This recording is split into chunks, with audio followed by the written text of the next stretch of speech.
Што ја прави стратегијата за брендирање толку моќна?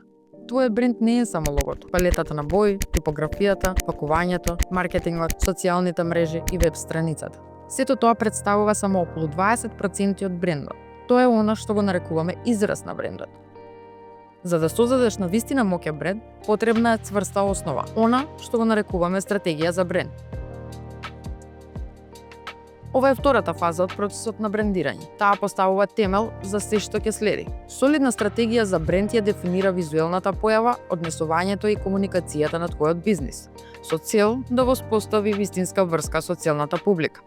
Откако ќе се утврди стратегијата, се создаваат 3 mood boards што ја оживуваат бренд стратегијата.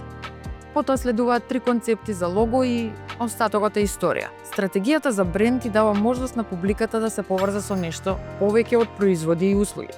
Да застане за значења, движење, искуство, емоција.